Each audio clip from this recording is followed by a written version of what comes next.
sempre quando a gente começa no ramo fitness, na musculação, tem muito aluno de consultoria que vem pensando nisso. Nossa, vou ter que fazer, vou ter que passar fome, vou ter que fazer coisa muito exaustiva. E não, na verdade, muitas vezes fazendo menos você consegue mais resultado, né? É sempre aquela contenção de danos. Mas esses 2 primeiros anos de academia, passei fome, ficava pesquisando um monte de coisa. Na época eu não tinha dinheiro, aí ficava pesquisando muita coisa para ter o melhor custo-benefício.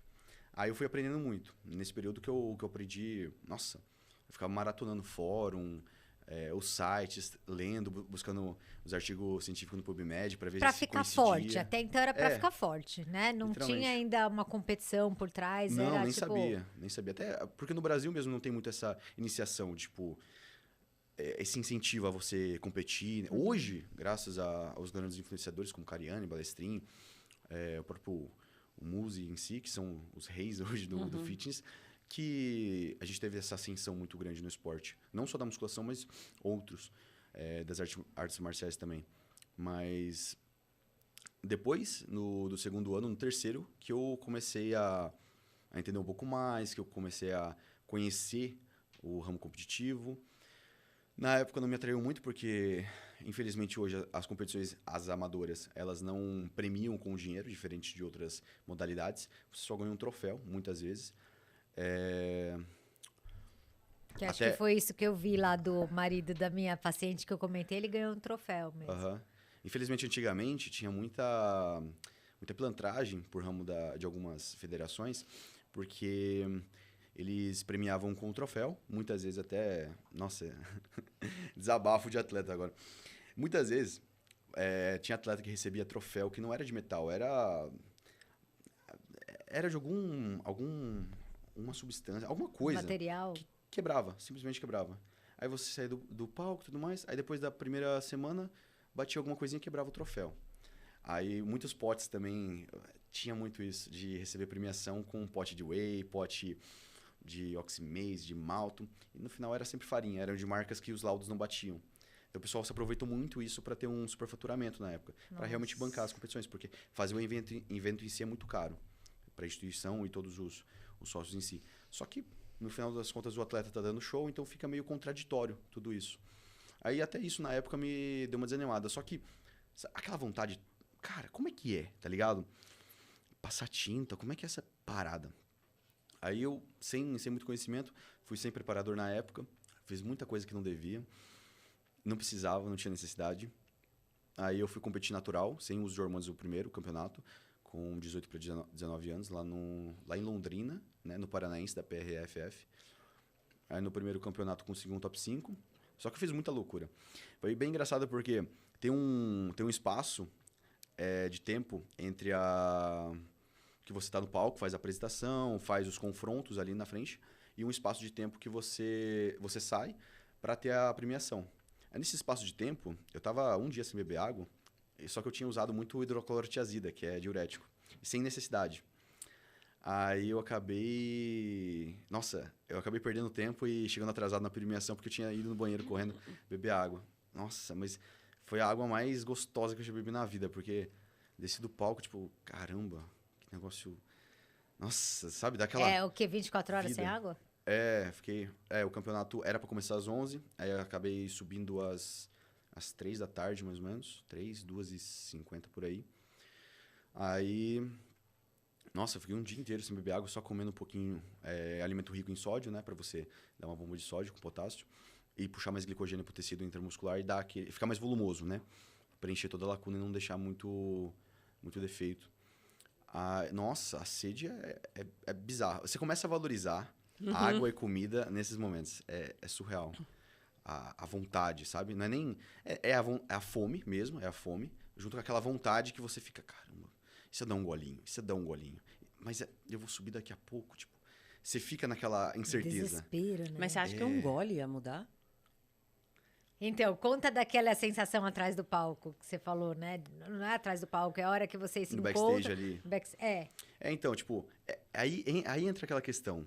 Não é que o gole pode mudar, mas você fica pensando... Cara, se eu der um gole, e se ferrar o físico? E se der uma embaçada, tá ligado? Porque a gente precisa de água e precisa de carboidrato. Um gole, cara.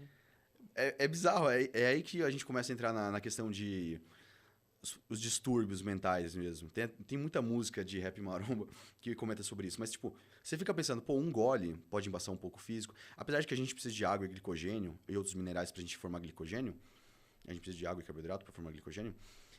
Você fica pensando, pô, se eu der um gole, eu posso embaçar o shape, posso perder, tipo, todas as semanas de preparação e agora eu já tô aqui, então, depois eu bebo. Aí você fica naquela incerteza. Porque é pior a dor de arrependimento, de você estar ali e se arrepender, do que a fome, muitas vezes, do que você estar assado de ficar fazendo cardio, de machucar o pulso, alguma coisa. A dor do arrependimento de você estar ali atrás e pensar, pô, eu podia ter feito mais. Nossa, você fica, tipo...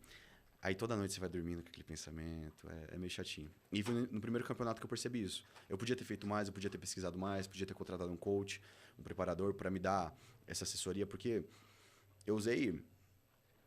Eu tava natural, sorte isso, mas eu usei umas 200 miligramas de hidroclorotiazida, que é diurético de alça longa.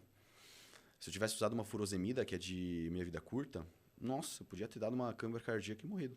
Inclusive, tipo, esses são os principais fatores que levam a muitas mortes no fisiculturismo, no bodybuilding. Questão de diurético, questão de insulina, porque literalmente, dá uma hipoglicemia ali e você morre, tipo, de uma hora para outra. Muito atleta acima de 100 quilos da Open faz utilização, até por conta do peso. Faz uso de quê? De insulina? De insulina.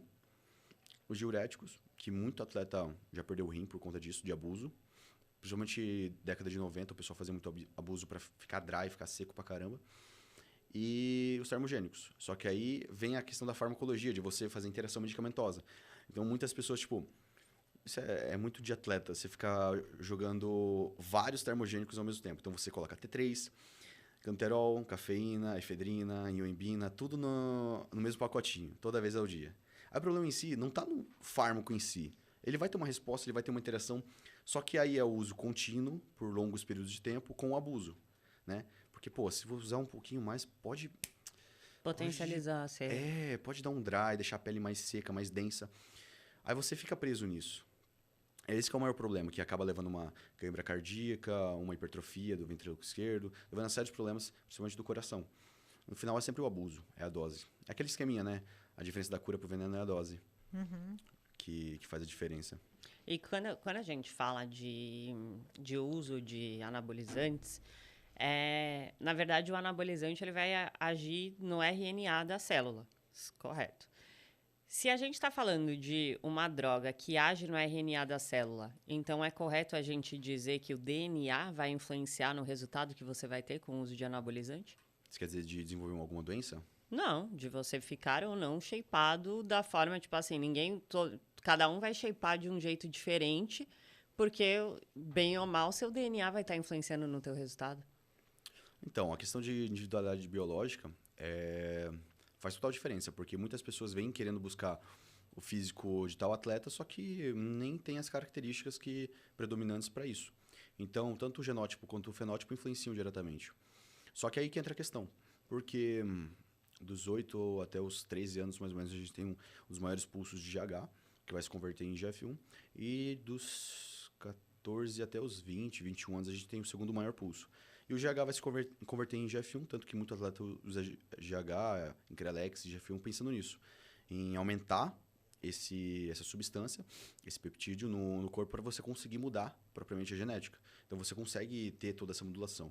Inclusive hoje no Brasil a gente tem os maiores atletas do mundo na história, que bateu 156 quilos em off, o William Martins, que vai fazer o pro debut dele, a primeira competição com esse novo coach daqui a umas 30 semanas.